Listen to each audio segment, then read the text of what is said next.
¿Qué tal? Estamos reiniciando transmisiones en vivo y en directo. Rápidamente vamos a ver si de nueva cuenta se está transmitiendo nuestro video y volverlo a retransmitir de nueva cuenta a nuestros espacios. Ofrecemos una disculpa rápidamente.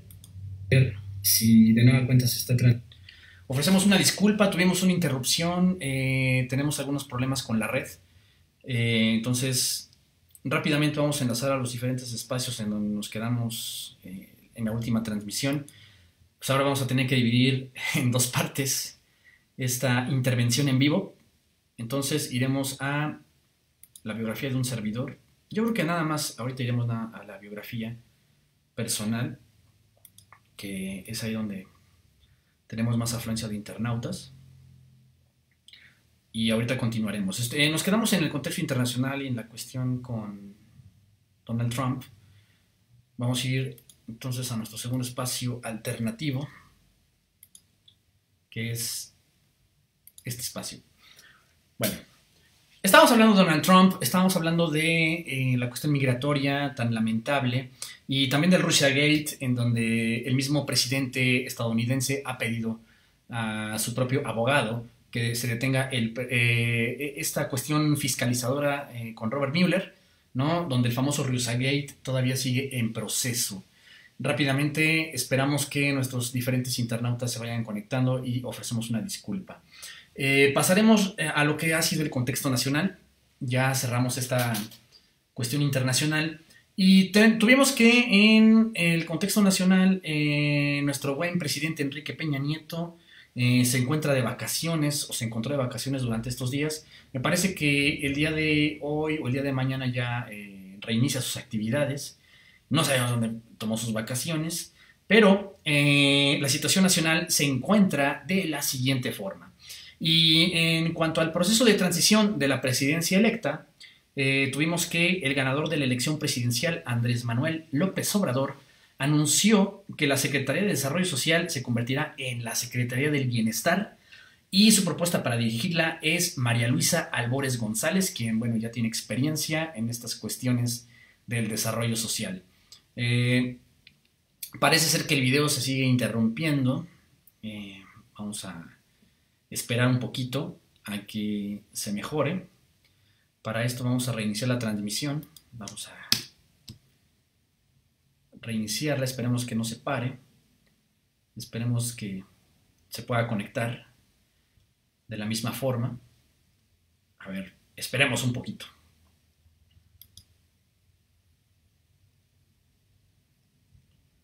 Porque está muy lenta la conexión.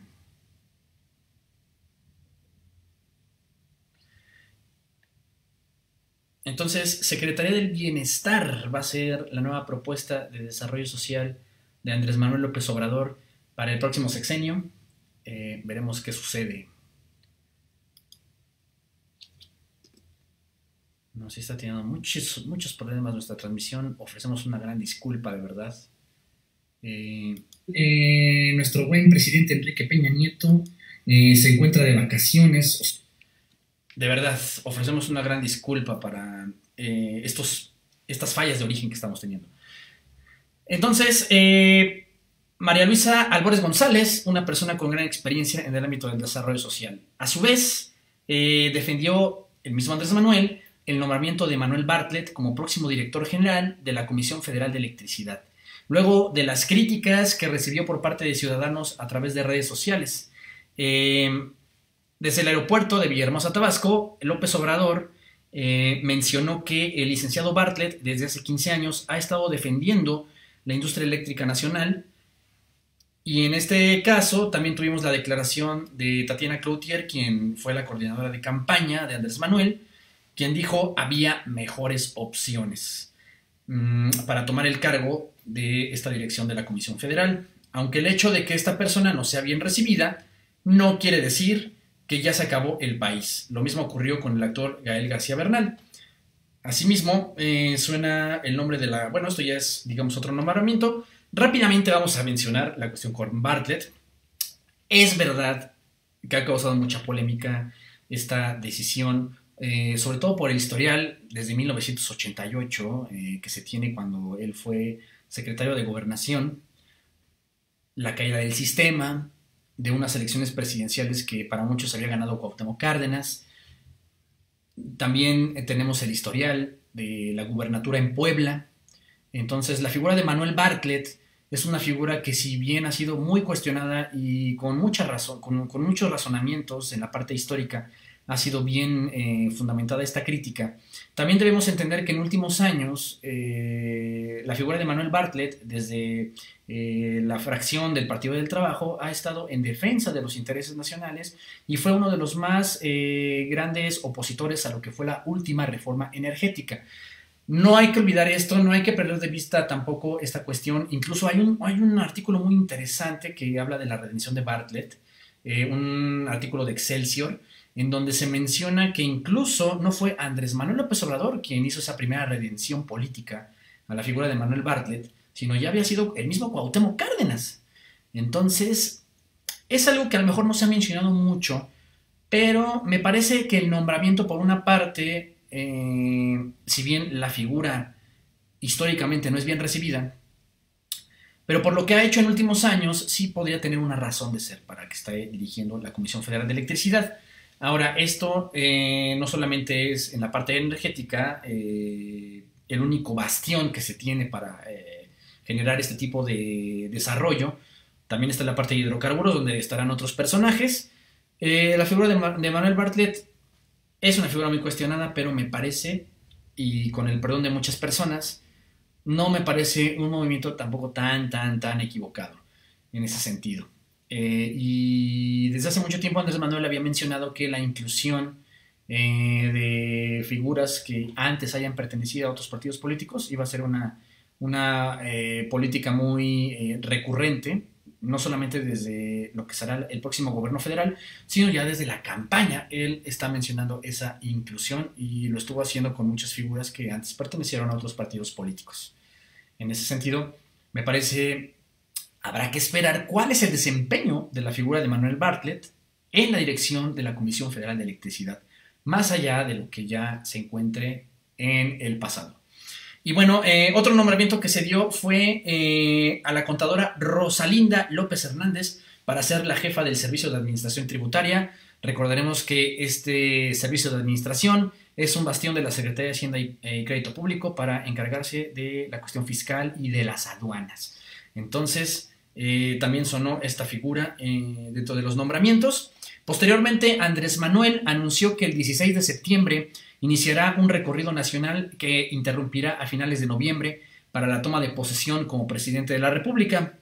En este caso, además de anunciar que su gobierno invertirá más de 10,000 millones de pesos para terminar de construir 57 hospitales abandonados en el país y para rehabilitar las unidades médicas territoriales de la Secretaría de Salud y del Instituto Mexicano del Seguro Social, en este caso habrá que hacer mención y habrá que tener mucho cuidado, sobre todo en la parte de la repartición de medicamentos. Está bien que Andrés Manuel ya haya dado un monto inicial para la cuestión de infraestructura en la parte de salubridad. Lo que me parece preocupante es también, y lo que habrá que cuidar mucho, es la cuestión con los medicamentos. Fíjense que apenas mi sobrino nació hace aproximadamente 3 meses y bueno, ahora ya está con la cuestión de la aplicación de vacunas. En este caso, mi hermana acude al centro de salud que le corresponde en el ISSSTE y al parecer no tenían la vacuna en contra de la hepatitis C, que es una enfermedad hasta cierto punto pues muy de mucho cuidado. En este caso, no le quedó de otra a mi hermana que comprar el medicamento ya de manera privada.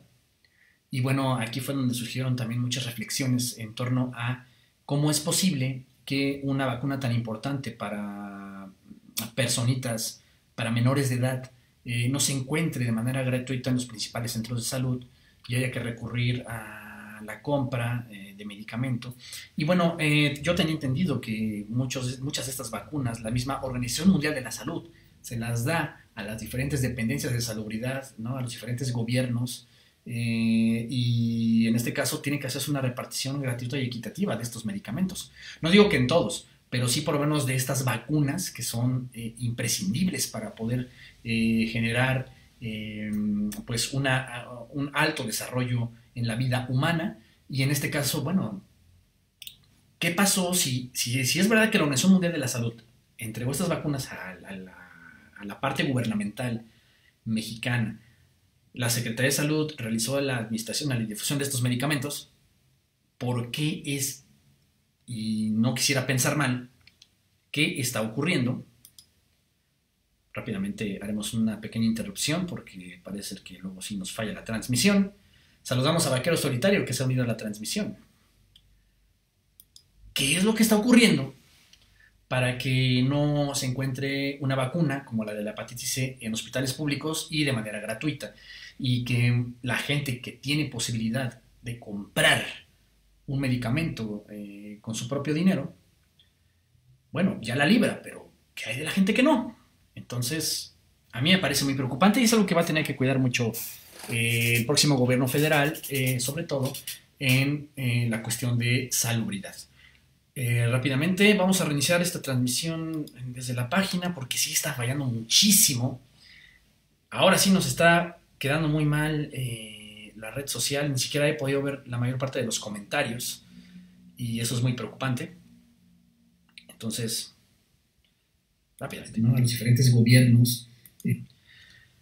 Y ya pasando después de cuestiones de salubridad, tuvimos a la figura de Carlos Slim, presidente del Grupo Carso, asegurando que el traspaso de poderes en México está siendo de alguna manera muy terso. Dijo que con la llegada a la presidencia de Andrés Manuel no ve riesgos para sus numerosos y diversos negocios en el país. Además, elogió que en el virtual presidente electo se proponga un gobierno más sobrio, más austero, para ahorrar dinero público e invertirlo en el sector interno de la economía. Entonces, ahora pasamos a una luna de miel con Carlos Slim, quien fue, e incluso en la última parte de la campaña, se volvió muy crítico en la persona de Andrés Manuel López Obrador, sobre todo por la cuestión del nuevo aeropuerto internacional de la Ciudad de México. Ahora, bueno, pues parece que ya comienza una luna de miel entre Carlos Slim y nuestro buen presidente electo Andrés Manuel, en este caso.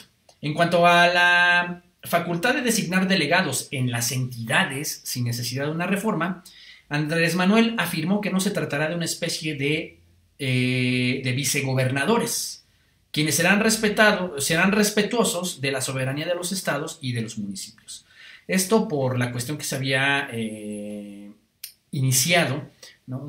Pero ¿cómo es posible si Andrés Manuel está atentando contra el federalismo, el principio federalista de la soberanía de los estados y los municipios? Bueno, estas figuras, estos delegados, y Andrés Manuel lo dijo desde un principio, va a ser para vigilar y para que se evite precisamente los mirreinatos que se fueron conformando en los diferentes estados de la República. El caso de Duarte, el caso de Yarrington, bueno, de Duarte, de César Duarte, y qué decir del Duarte veracruzano, ¿no? Y así muchísimos gobernadores que desfalcaron a sus estados para después o llevarse el dinero al extranjero o canalizarlo a determinadas plataformas políticas para financiar elecciones. Para eso es la figura de los delegados y Andrés Manuel lo mencionó desde un principio. Por otro lado,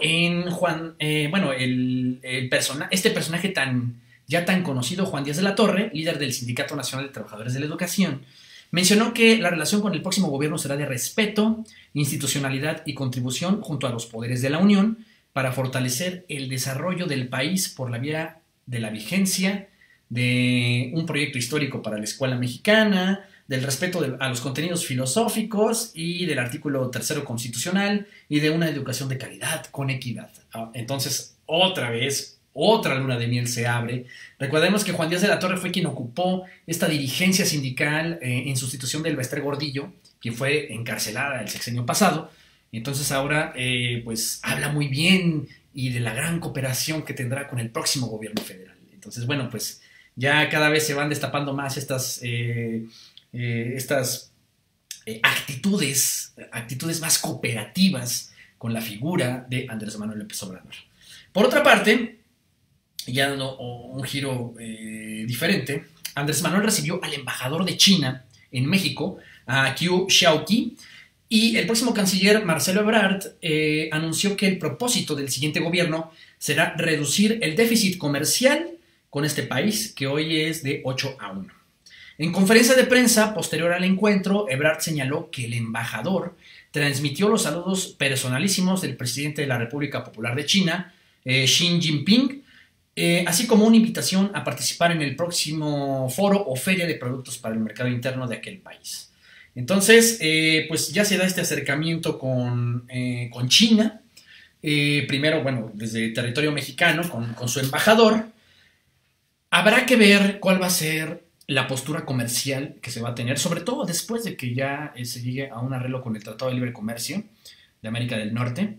China es una de las mayores economías del mundo, sobre todo en la parte comercial. México debe también mirar hacia ese frente, es una necesidad imperiosa que también México comience a generar relaciones, ¿no? Relaciones más sólidas en esa cuestión, sobre todo también por lo que se busca con el corredor del sureste, con este corredor que va a ir del Golfo de México al Pacífico, donde, bueno, pues se van a crear nuevas rutas de comercio.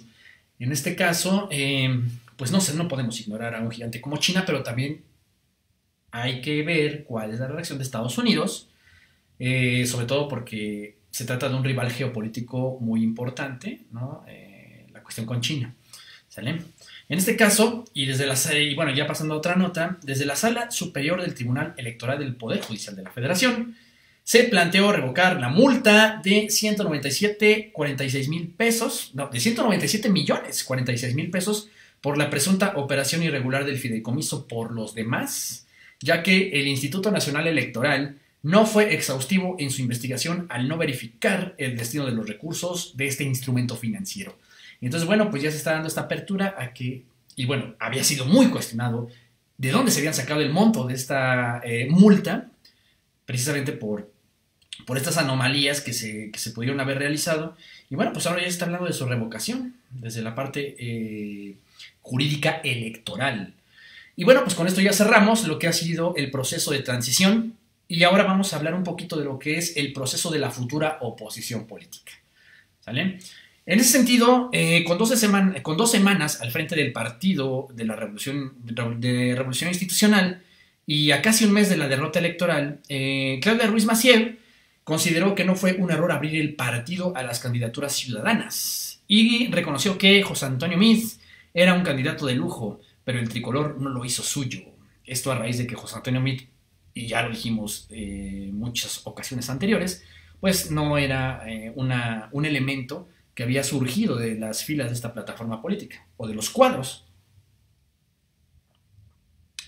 Y en este caso, hablando de José Antonio Meade, pues el ex candidato ya tuvo una reunión con Andrés Manuel López Obrador, al salir en un video en donde el tabasqueño habló muy bien de él, diciendo que es una persona honesta, que es una persona de buenos sentimientos, que es un hombre honorable, en este caso, y lo invitó a sumarse a la unidad nacional que el país requiere con diferentes frentes políticos. Bueno, José Antonio Meade sabemos que nunca tuvo una identidad priista originaria. Él también trabajó en varias administraciones de Acción Nacional, ¿no? Dentro del servicio público. Y bueno, pues él, y lo habíamos dicho con anterioridad, es más un operador dentro del servicio público que un político.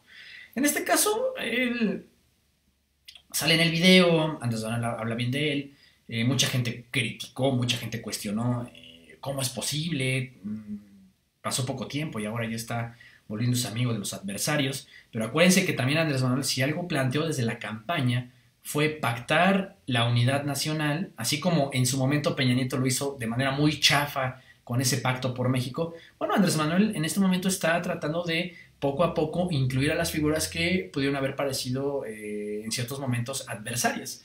Y bueno, me parece que en parte muy bienvenida la crítica y el cuestionamiento, pero también hay que tomar en cuenta que Andrés Manuel y un principio que lo movió desde su campaña fue precisamente el de la unidad nacional con otros frentes y otras plataformas políticas. Incluso él lo hizo desde el mismo proceso de campaña. Y bueno, ya por otro lado, tras la derrota electoral del 1 de julio, la militancia panista requiere reencontrarse consigo misma, pedirse perdón si es necesario y disculpar los errores entre sus elementos. Esto lo mencionó Marco Cortés Mendoza, quien es coordinador de los diputados federales y aspirante a la presidencia del PAN. Y él menciona, ante la posibilidad de que México avance hacia un populismo exacerbado, mencionó que Acción Nacional debe consolidarse como un partido de oposición fuerte que, de ser necesario, se ponga en resistencia. Bueno, pues esto del populismo ya lo hemos mencionado hasta el cansancio. Me parece que primero tendrían que informarse o documentarse qué significa el populismo en América Latina. Volvemos a insistir con eso, no nos vamos a meter en ese terreno. Lo que sí es un hecho es un reto para el PAN, volver a unificar al partido porque quedó hecho pedazos. Es el partido más fragmentado de todos los que pudieron haber participado en la última contienda electoral. El PRI fue el gran perdedor definitivamente, pero el panismo en este momento se encuentra bajo diferentes corrientes y aquí el reto va a ser poder generar una unidad interna dentro de esta plataforma política. Ese va a ser el gran reto. Y bueno, pues ya vamos a pasar rápidamente a lo que ha sucedido en la Ciudad de México, algunas notitas. Y bueno, tuvimos que la jefa de gobierno electa, Claudia Sheinbaum, reiteró que ni la planta de termovalorización ni la biodigestión se van a construir. En entrevista señaló que dichos proyectos están mal sustentados y representan un gran endeudamiento para la capital del país, por lo que de ser necesario se recurrirá a la vía jurídica, ¿no?, para cancelar dichas obras. Bueno, ya tuvo muchísima oposición a raíz de esta declaración, donde bueno, ya muchos miembros del actual gobierno, del aún gobierno de interino, pues mencionan que ya no puede hacer eso. Ya veremos qué sucede. Asimismo, tuvimos que la Suprema Corte de Justicia de la Nación prevé avalar la mayor parte de la Carta Magna de la Ciudad de México y declarar constitucional la autorización que en ella se hace del uso médico de la marihuana, el derecho a la muerte digna, es decir, a la eutanasia, y la revocación de mandato, así como la eliminación del fuero.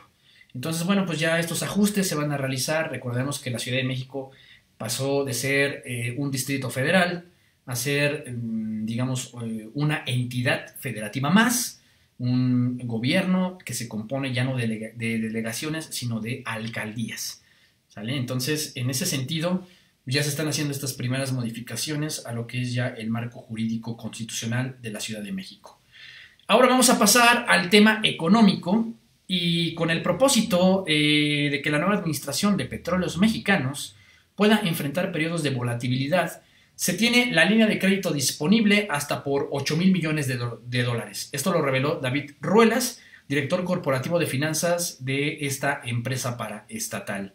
Entonces, bueno, no nada más fue el préstamo con el Fondo Monetario Internacional, sino que ahora, bueno, tenemos esta línea de crédito, ¿no?, para el buen funcionamiento de Petróleos Mexicanos. Recordaremos que las finanzas, tanto de Pemex como de Comisión Federal de Electricidad, no han sido muy sanas en los últimos meses.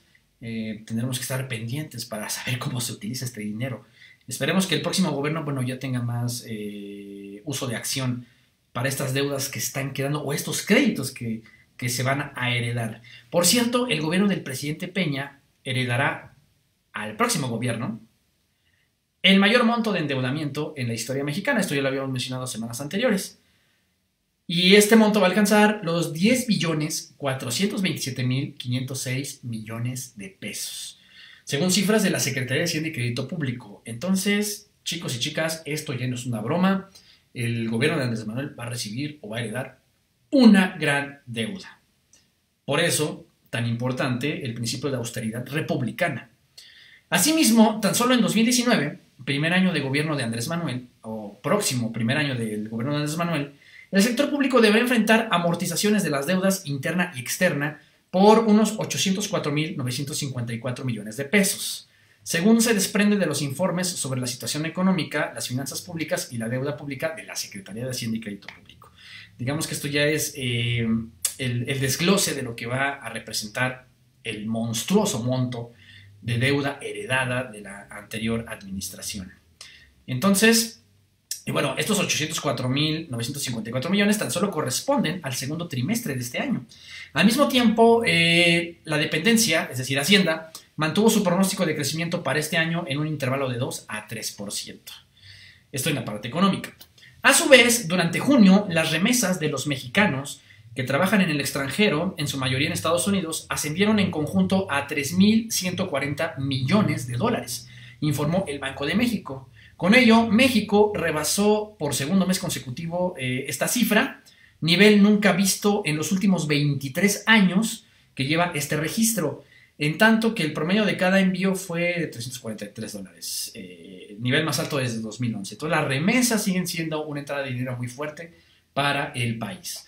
Por otro lado, los especialistas financieros del sector privado elevaron su pronóstico sobre la inflación para 2018 y redujeron sus previsiones correspondientes al crecimiento económico y el tipo de cambio, en comparación con los que se tenían un mes antes, de acuerdo con la encuesta mensual del Banco de México. Entonces, siguen sin estar tan alentadores los pronósticos desde la iniciativa privada en materia económica y financiera. Veremos qué va sucediendo con el tiempo. Y rápidamente ya vamos a pasar a lo que son otras notas a nivel nacional. Varias notas que surgieron. Este apartado está un tantito extenso. Rápidamente voy a reiniciar la transmisión porque luego sí se nos va. A ver, vamos a checar antes de entrar al apartado del banco. Bueno, entre otras cosas, en materia de seguridad, durante 2017 en México se registraron 31.174 homicidios, es decir, 85 asesinatos al día. Asimismo, el problema de la trata de personas en México en sus distintas modalidades, como la explotación sexual, trabajos o servicios forzados, sigue sin ser dimensionado, pues no es posible dar o hablar de un número determinado de víctimas, ya que se carece de información real debido a la cifra negra. Esto es muy preocupante, el tema de la trata, que por cierto ya comentaremos un poquito el tema de Lidia Cacho. Y por cierto, Romualdo Ixpango Merino, líder de los Trabajadores Unidos del Campo y la Ciudad, y uno de los voceros de un grupo de autodefensas de Ayala y Tepalcingo en Morelos, fue encontrado muerto en un predio de la colonia ex Hacienda El Hospital. Esto, bueno, fue una de las muertes que se registró. Y, bueno, asimismo, elementos de la Policía Federal decomisaron un cargamento de 120 kilogramos de la droga cristal del cártel Jalisco Nueva Generación, que es este cártel que ha proliferado mucho en los últimos meses, o incluso en los últimos años. Y, bueno, esto se encontró en el Aeropuerto Internacional de la Ciudad de México. Entonces, bueno, pues ya suman varios decomisos dentro del aeropuerto, aunque todavía insuficientes. Me imagino que todo lo que se ha todo lo que ha de viajar ha de ser monstruoso en términos de narcotráfico. Y bueno, por otro lado, alrededor de las 4 de este día martes, de las 4 de la tarde, el avión que realizaba el vuelo AM 2431 de Aeroméxico se desplomó después de despegar al comenzar una tormenta en las inmediaciones del Aeropuerto Internacional Guadalupe Victoria de Durango, con 99 pasajeros y 4 tripulantes a bordo. Afortunadamente, bueno, pues todos lograron salvar la vida gracias a las maniobras de la tripulación y de las medidas del personal que estaba dentro del avión. Tan solo el capitán de esta aeronave, Carlos Galván Meirán, fue hospitalizado con lesiones graves. Y bueno, pues aún se investigan las causas que originaron este accidente. Parece ser que en caso de que la empresa Aeroméxico sea responsable, podría perder la concesión ante la Secretaría de Comunicaciones y Transportes, ¿no? Que sería una cuestión muy, muy fuerte. Y bueno, de milagro salvaron la vida a estas personas, afortunadamente. Por cierto, 3 hombres murieron y 2 más quedaron sepultados bajo toneladas de tierra y rocas tras un derrumbe en una mina de material pétreo. Esto lo informó la Secretaría de Seguridad Pública del Gobierno del Estado de Hidalgo. Bueno, pues esto nos recuerda a lo que fue el accidente de hace algunos años, ¿no? En Pasta de Conchos, que fue terrible, donde decenas de personas perdieron la vida. en esta actividad minera que sigue sin, digamos que es una de las actividades más riesgosas en este país. Y pues no se han tomado muchas cartas en el asunto para realmente asegurar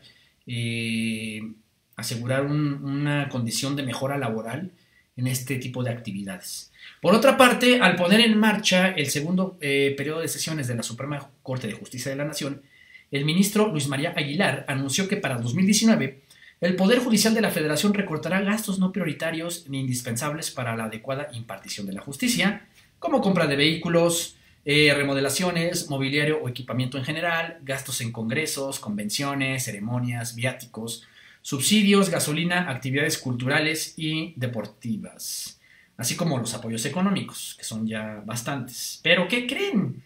Ellos no consideran que haya una rebaja ni en el salario, ni en las pensiones, que de alguna manera son estratosféricas en este ámbito judicial.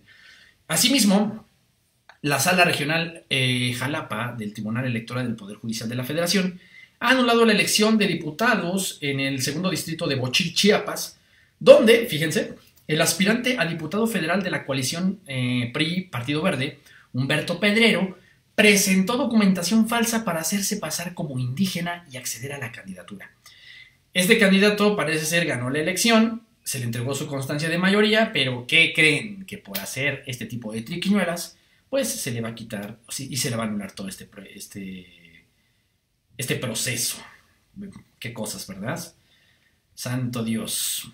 Por cierto, Eduardo Esperón González, quien fue secretario de Comunicaciones y Obras de Chihuahua, fue detenido por personal de la Fiscalía General del Estado en cumplimiento de una orden del juez de control por delito de peculado agravado. Este fue el secretario de Comunicaciones del gobierno de César Duarte. ¿Sale? Gaviota Castillo se ha unido a la transmisión, lo mismo que Lupita Roca. Y bueno, en otro tema, tuvimos a Carlos Antonio Santamaría Díaz, que esto, bueno, ya es una nota más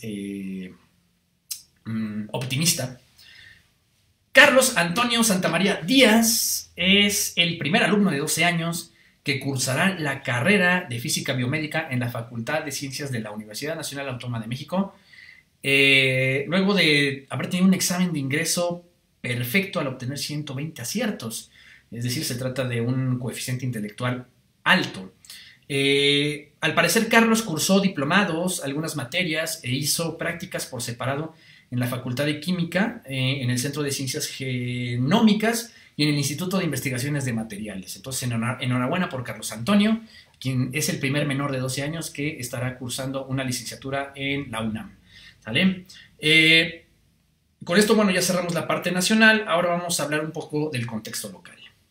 Y bueno, en la parte local tuvimos que los ex candidatos del PRI, PAN, Partido Verde, Nueva Alianza y Compromiso por Puebla se sumaron a las demandas de anular la elección a la gubernatura de Puebla y expresaron su apoyo al candidato a gobernador de la coalición Juntos Haremos Historia, Luis Miguel Barbosa. Por cierto, ante la petición que realizó un grupo de ciudadanos para que el actual Congreso de Puebla inicie una investigación del actuar de los consejeros electorales, la Junta de Gobierno y Coordinación Política no solo negó la indagatoria, sino que dio órdenes para que los solicitantes no volvieran a acceder al Palacio Legislativo. Fíjense en estas ya últimas acciones que está realizando esta legislatura poblana que ya va de salida.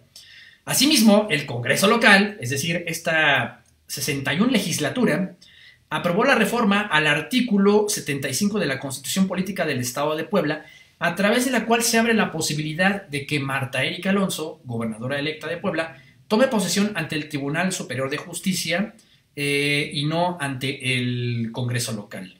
La iniciativa fue aprobada con 34 votos a favor y 3 en contra, y con ello podrá tomar esta posesión ante este tribunal, ¿no? Y bueno, muchos dijeron que solo en caso de que un grupo violento impida el acceso al Congreso local, ¿sale? Por cierto, el exdirigente del PAN en el estado, Francisco Fraile, justificó esta reforma aprobada para blindar a Marta Erika con el señalamiento de que la próxima legislatura, la 62, con mayoría de Morena, es violenta, y ya lo probó en el episodio del Hotel M&M. Entonces, desde un punto de vista personal, me parece una declaración totalmente desafortunada. de este vocero del panismo y de la candidatura de Marta Erika. Al mismo tiempo, fíjense, se aprobaron las cuentas públicas. Seguimos con estas últimas actividades de esta legislatura que va de salida. Se aprobaron las cuentas públicas de expresidentes municipales y la lista fue encabezada por Eduardo Rivera Pérez, quien logró que se avalara la aplicación de recursos que realizó en 2013, así como la liberación de una multa por 25 millones de pesos y una inhabilitación de 12 años. Vaya, las cosas que deja volverte aliado del morenovallismo. En segundo lugar se encontró a Porfirio Loaez Aguilar, exedil de Tlatlauquitepec, al haber sido liberado de las irregularidades que le imputaron en 2007 y 2008. A su vez, fíjense, y aquí ya viene la otra cara de la moneda, fue sancionado el exedil de Acatzingo, Eliseo Braulio Sayas, y José Raúl Zárate Mata, exalcalde de Ciudad Cerdán. Asimismo, un grupo de organizaciones sociales y políticas agremiadas a Opinión Ciudadana y Parlamento Ciudadano cerraron filas en contra de la posible imposición de Marta Erika como gobernadora de Puebla, por lo que llamaron a una serie de movilizaciones en resistencia hasta que el Tribunal Electoral dicte sentencia. Y bueno, pues esto se ha suscitado en la parte legislativa en esta primera semana de agosto. Por cierto, el senador Manuel Bartlett, figura polémica en esta última semana, el ex gobernador Manuel Bartlett mencionó que la elección de Puebla fue un arreglo en donde Enrique Peña Nieto le permitió al exgobernador panista Rafael Moreno Valle pues tener una sucesión o una continuidad a través de Antonio Gari Fayad y ahora de Marta Erika Alonso. Mencionó que a cambio Moreno Valle ha favorecido a firmas relacionadas al peñismo con la parte de obra pública, bueno, en la cual el Estado ya se endeudó, donde hubo concesiones hacia OHL, responsable del segundo piso de la autopista México-Puebla y la constructora del Museo Internacional del Barroco. Entonces, bueno, pues esta fue la declaración del buen Manuel Bartlett sobre el arreglo que pudo haber existido aquí en Puebla, en donde Marta Erika se alzó con el triunfo. Y bueno, ya en otro tema, tuvimos que Rafael N., mejor conocido como el Calusha, dejó el Cerezo de San Miguel para continuar su proceso penal en libertad, después de que su defensa lograra un amparo, debido a que hasta el momento las autoridades no le han dictado sentencia, ya que no se ha podido sustentar su presunta responsabilidad del homicidio del comunicador Eric Bolio. Eric, quien fue alumno de la Escuela de Comunicación y Ciencias Humanas, que desafortunadamente perdió la vida hace poco más de un año, ¿no?, en el asalto a la Ruta 27A. Y bueno, aquí sí me gustaría hacer un paréntesis. A mí me parece muy lamentable que, además de ser un proceso que ha dejado mucho que desear, un proceso largo, tedioso, en el que la autoridad no ha puesto los esfuerzos necesarios para esclarecer lo ocurrido hace poco más de un año, me parece muy terrible cómo las triquiñuelas jurídicas y legales que se pueden hacer sobre todo en esta cuestión de los amparos. Fíjense, esto a mí sí me llama mucho la atención, ¿no? Aparte de que no se ha podido sustentar la presunta responsabilidad, ¿no?, que eso ya es problema de la autoridad que investiga, nos dice que, bueno, esto de no le han dictado sentencia, ¿no? Vaya. Y después de ver el documental de Presunto Culpable, donde hay mucha gente inocente en la cárcel, donde luego la meten a la cárcel, o sea, me parece una cuestión desproporcionada, una cuestión sumamente triste, sumamente preocupante, y también da mucho coraje que en ese tipo de procesos no se haga empleo de la verdadera justicia. Yo conocí a Eric de vista, no fue mi alumno, pero de verdad es muy lamentable que la familia, no solamente el dolor de la pérdida, sino que todo lo que se ha venido a raíz de este proceso jurídico. Esperamos que las autoridades verdaderamente tomen cartas en el asunto y que no se permita tampoco una liberación de este tipo o un proceso de este tipo, ¿sale? Por cierto, y ya cambiando de tema, el informe del INEGI reveló que el estado de Puebla tuvo un registro de 1,070 homicidios, colocándolo en el puesto número 11 a nivel nacional. Los datos indican que durante 2017 el número aumentó a 335 muertes. Por cierto, otra vez, 3 asaltos contra usuarios del transporte público se registraron, uno sobre la autopista México-Puebla, más bien Puebla-Orizaba, una disculpa, a la altura del Parque Industrial Chachapa, y otros asaltos en la Ruta 63 y en la Ruta Azteca. Entonces, a tomar precauciones cuando se suban al transporte público. Lamentablemente sigue esta ola de asaltos y la autoridad sigue sin tomar cartas. Por otra parte, tuvimos que el exgobernador priista Mario Marín Torres, Blanca Laura Villalda Martínez, quien fue su procuradora en esa época, y a los altos ministros de la Suprema Corte de Justicia de hace 13 años, pues votaron votaron en contra de la periodista Lidia Cacho, serán sujetos a sanciones. Esto lo determinó el Comité de Derechos Humanos de la Organización de las Naciones Unidas. Y bueno, pues también estuvo la barra libre de abogados democráticos de Puebla. Y enhorabuena, me parece que después de 13 años se tiene que emplear todo el fervor de la justicia.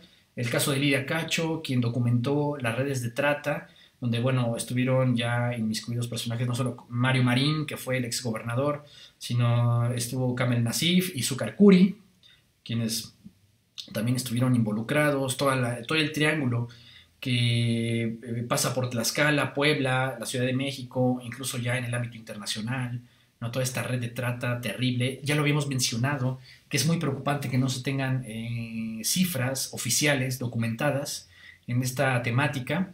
Y bueno, pues aquí está el caso de Lidia Cacho, que sigue manteniéndose. Afortunadamente, bueno, Lidia Cacho es una periodista con cierto renombre, famosa, y bueno, el periodismo también nos hace recordar a las personas que lamentablemente han fallecido en esta muy noble tarea, en esta noble profesión que es el periodismo, sobre todo de investigación.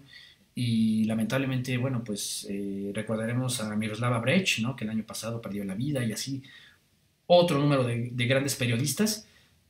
Afortunadamente, bueno, Lidia Cacho se salvó porque no fue fácil, ella tuvo privación de su libertad durante varias horas, ella pensó lo peor, ¿no? En este proceso.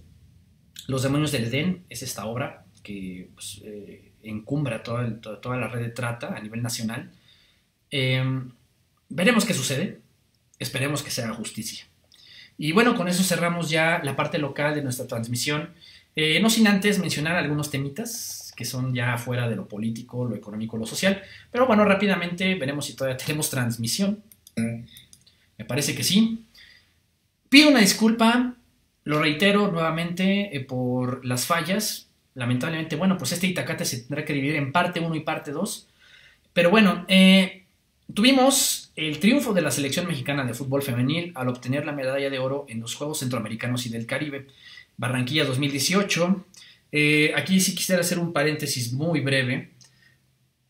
Hay un artículo muy bueno que se publicó desde el portal del Itacate y desde el blog Entre el Imperio y la República, el cual recomiendo. Es un blog personal donde publicamos toda la información de la cual hablamos. Me parece que el fútbol femenil es una cuestión muy importante. Ya la semana pasada mencionábamos un poquito la cuestión con los deportistas mexicanos, que muchas veces la padecen y la sufren, donde el apoyo de la Comisión Nacional del Deporte es prácticamente nula. Pero bueno, ahora en el tema femenil, me parece que a mí me pareció muy preocupante que se dijera más en los medios, o se hiciera más ruido por el no que hizo el Tuca Ferretti al triunfo que tuvo esta selección femenil. Muchos dirán, ay no, pues es que los Juegos Centroamericanos no se comparan a un mundial, Eso no importa, las muchachas hicieron su mejor esfuerzo y lograron el máximo objetivo. En este caso, a mí sí me preocupa mucho que no se le dé la misma difusión que a otras notas del corte varonil. No solamente soñar cosas chingonas, sino hacerlas. Y estas muchachas acabaron de cumplir el objetivo máximo de esta competición en la que participaron. Me parece que el reconocimiento debe ser mayor, ¿no? Incluso también ya hubo una boxeadora que logró el oro.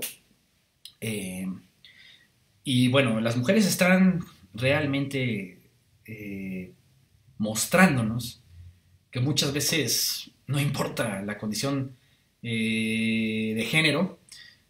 Vaya, es la actitud con la que vayas a enfrentar una competición. A mí me parece que todavía el deporte mexicano, pues sí, tiene tintes muy, muy patriarcales. En ese sentido, se le da más difusión al fútbol varonil, no hay comparación en sueldos, en organización.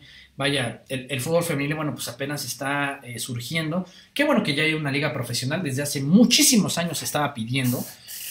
Y bueno, pues esta es otra prueba. Estas muchachas nos dieron el oro, ¿no? A diferencia de otros que con ganar un partido ya creían que iban a ganar la Copa del Mundo. Y la verdad es que para eso se necesita trabajo, para eso se necesita inteligencia, constancia, continuidad, seriedad y no estar hablando de más antes de tiempo. Bien por las muchachas, bien por esta selección juvenil, porque es una selección juvenil. Y bueno, esperemos que en otras competiciones el fútbol mexicano dé mucho de qué hablar, sobre todo el fútbol mexicano femenil, y que también la Liga MX femenil ya tenga mayor difusión, poco a poco esto vaya creciendo, es muy merecido. Y bueno, rápidamente desde Barranquilla, el medallero para la delegación mexicana se encuentra de la siguiente forma y hasta el momento: 341 medallas, de las cuales 132 son de oro, 118 de plata y 91 de bronce. México encabeza el medallero, el primer lugar del medallero en estos Juegos Centroamericanos, después le sigue Cuba y en tercer lugar viene Colombia. ¿Sale? Tuvimos el comienzo de la Guelaguetza en Oaxaca, este festival tan tradicional. En Oaxaca lo único malo son las autoridades, como siempre, ¿no? Ay, esta familia Murat, por amor de Dios. Tuvimos un alto número de asistencia, fíjense, desde Playa a Maluca, en este lugar que creó o generó el gobierno del estado de Puebla. Y bueno, pues algunos documentaron que hasta las arenas ya se estaban robando, ¿no? Los diferentes usuarios de esta Playa a Malucan, ¿no? Que recordemos que este proyecto de playas ya había comenzado en la Ciudad de México, ¿no? Pero bueno, aquí ya se hizo la copia un tanto mexichafona, ¿no? Desde el ambiente poblano. Bueno, pues en estas vacaciones obviamente fue un lugar muy concurrido y dijeron que hasta la arena se roban. Entonces, pues ojo, ojo, que también esta parte de la educación y la cultura ciudadana pues debe proliferar, ¿no? No podemos estar cayendo en ciertas cuestiones. Una disculpa por todas las fallas de origen que tuvimos en esta transmisión. Realmente nos sentimos muy apenados. Esperemos que en próximas transmisiones, bueno, ya no estemos padeciendo este tipo de malsabores de boca. Y bueno, en este caso ya con esto culminamos la transmisión del día de hoy, del viernes 3 de agosto del 2018. Estaremos pendientes, haremos una transmisión el domingo, un complemento informativo para todo aquello que surja este fin de semana. Por mi parte, eso ha sido todo. Nos vemos y hasta la próxima en otra emisión más de su programa El Itacate. Hasta la próxima.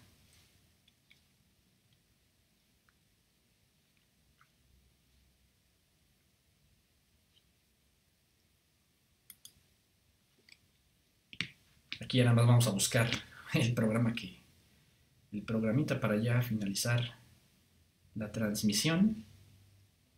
Este programita con el que estamos trabajando, que es el OBS Studio.